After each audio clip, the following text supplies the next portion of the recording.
The Ministry of Youth and Sports was formed on 15 May 1964 in conjunction with the National Youth Day celebration. The ministry was originally known as the Culture Division under the Department of Public Welfare. The Culture Division was eventually relocated under the Ministry of Culture, Arts and Tourism until 1987 when it was reverted to its original name. The Ministry of Youth and Sports has a vision to strengthen and maximize the human capital and the potential of youth as the driver for the strategic future development of the country. In accordance with the Federal Constitution and the national principle, the mission of the Ministry of Youth and Sports is creating a youth society that has an integrated personality in terms of spiritual, intellectual, and physical, responsible, voluntary, and patriotic spirit to be the driving force for the progress and prosperity of the country. It also aims to create an active, healthy, and fit society and to develop high-performance sport athletes to international and standard and enhance the development of the younger generation towards inheriting and elevating the civilization of the nation and country. There are objectives of the Ministry of Youth and Sports to be a focal point in the youth and sports development agenda at the international level. Not only that, but to forge close bilateral cooperation with countries that have the same vision, thinking, ability, and direction, and allows us to cooperate with an agency that has a role in coordinating and implementing international relations.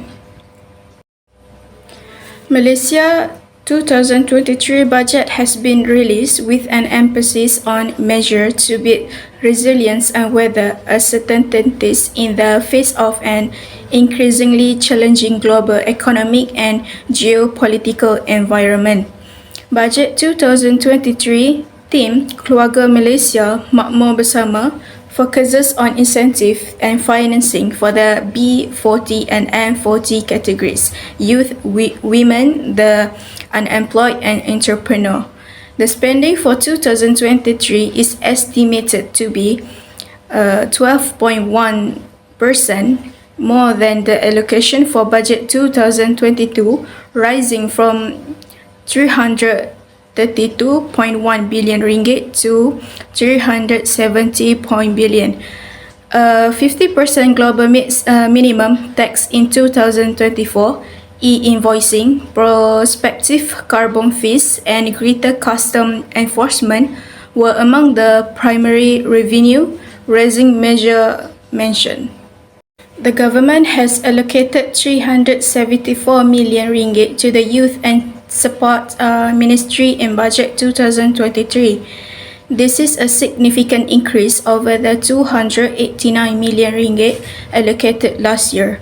The allocation includes 145 million ringgit for the construction, refurbishment, and maintenance of sports facilities. 154 million ringgit will be used for the development of the Malaysian sports ecosystem. The revenue for the purpose project is based on Program 2, which is Youth Development and Sports. Youth refers a young group, where this group is large today. For progressive, it refers to improvement or progress. This program can help reduce the unemployment rate among the youth. Malaysia's government has decided to implement a program, which is a drug prevention education program among the youth. This program, to some extent, can reduce the rate of increase in crime in Malaysia. In addition, there is a percentage that shows the youth employment rate in 2021 and has a target percentages in 2022 and 2023. The first issues that related based on the outcome is unemployment rates among youth increasing. Unemployment can be defined as a situation when individuals who can work and want to work at a certain wage level fail to find any job. In Malaysia, the unemployment rate, which was previously below 4%, suddenly jumped to 5% after many people lost their jobs due to the impact of COVID-19. Youth unemployment in Malaysia is on the rise due to factors such as lack of English language proficiency, low demand by employers for courses taken by graduates, and too much choice of jobs. Youth need to get a job to generate sources of income for themselves and support their family.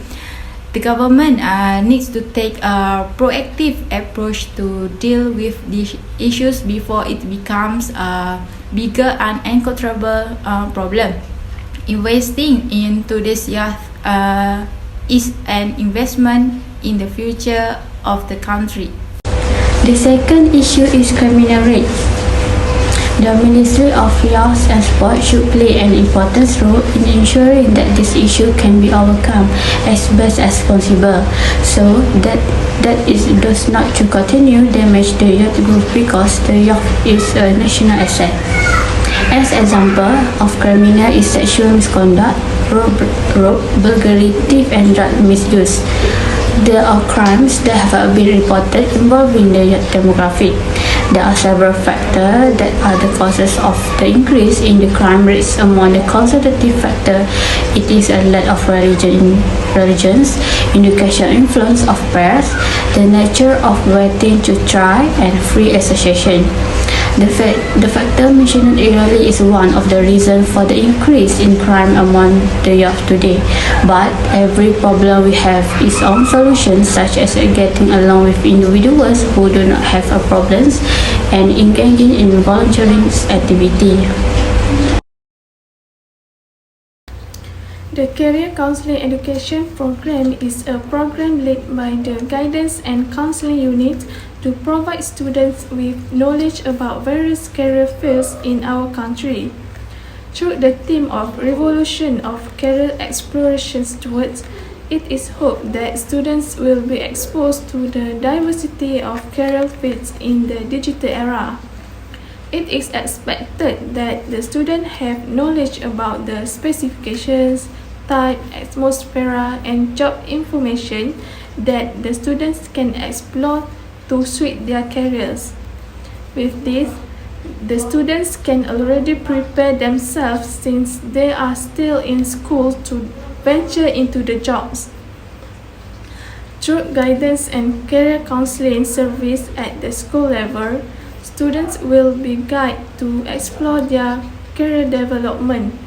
The goal of this program is to identify and explore students' career and perfect their careers in the digital era. Under the successful counseling program, there are several training agencies involved in creating a successful career revolution program among youth, which are Giat Mara and Kejora. This course has short-term and long-term courses. This program has an impact on the youth, and the course mentioned has had a positive impact on the youth who have found employment and increased the income of participants who previously had no income or low income to a permanent income. The objective of the program, students will know about their respective career interests and will be able to learn more about career opportunities through IPTA and IPDS. They will also learn more deeply about information in the field of their choice and be able to help students who are having problems choosing their career path. Among the functions that students get if they attend the Career Counseling Education Program is exposure to the career landscape in Malaysia. Students can see the profile and background of the company or employer participating in the career program. Next, they can research and anticipate what career fields provide high opportunities. It is also an opportunity for students to study the career market and offer and find out about fields that are in high demands, such as technology, medicine, and so on. This program also provides double benefits to students because it offers free career workshop or seminars. This activity also provides an opportunity for students to see the potential of other fields if there is a panel that discusses job opportunities in certain industries. The stage of implemented program. The other stage of implemented program, it is divided into three, which is before, during and after. The first stage is the discussion phase of the program will introduce the program externally to the parties involved in managing this program and preparing the approval of paperwork. Paperwork is very vital to be prepared in a writing form for the purpose of explaining the detail of the program as well as the budget accurately so that any misunderstanding will not arise. The second stage is the program implemented phase.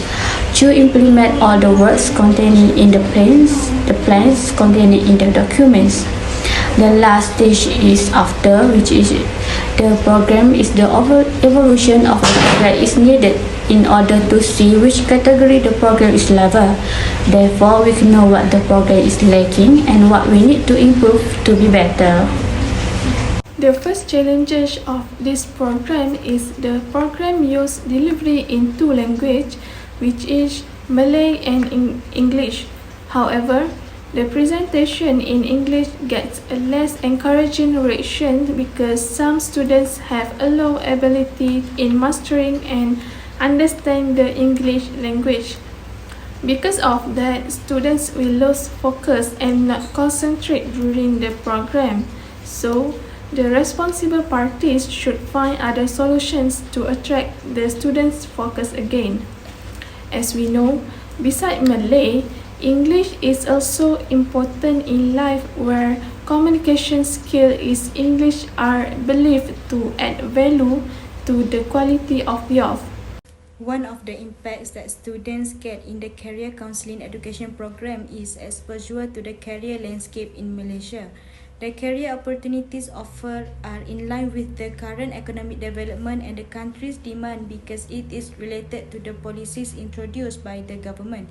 The net research is the expectation of career fields that provide high opportunities and are suitable for student abilities and academic background. It is also an opportunity for students to study the career market that is offered and is in high demand such as technology, medicals and so on.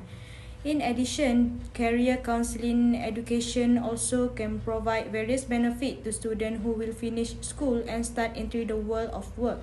This important exposure can help them prepare well to enter a more challenging phase of life. The positive effects obtained can help students to make career choice and give them satisfaction when entering the career world. What can be evaluated through this program is help youth make wise decisions in determining their career. Students can get to know themselves and know their own interests through the additional information provided.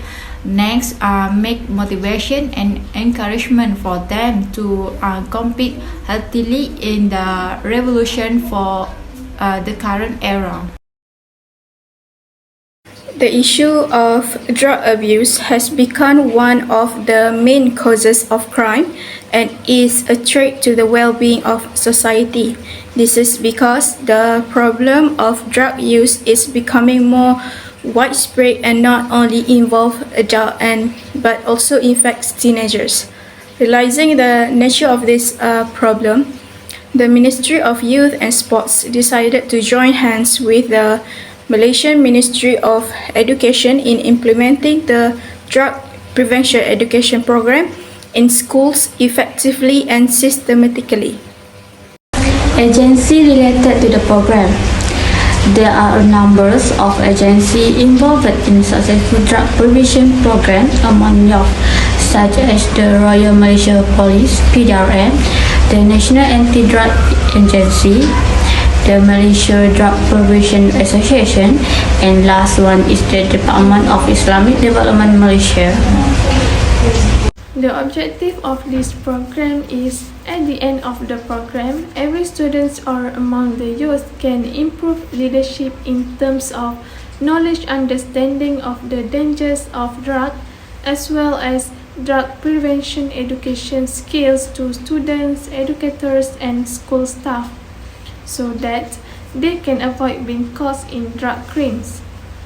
In addition, build resilience and high self-identity among the youth in terms of physical, emotional, mental, and also guide the youth in forming a positive culture and behavior.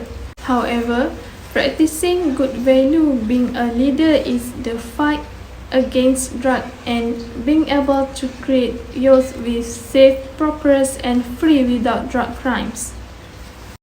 The function of this program is to help the government deal with issues related to drug abuse. This is where youth are now aware that drugs are substances that can affect and damage the minds of teenagers. With the drug prevention education program, it can make easier for government agencies to view and provide motivation related to the dangers of drugs.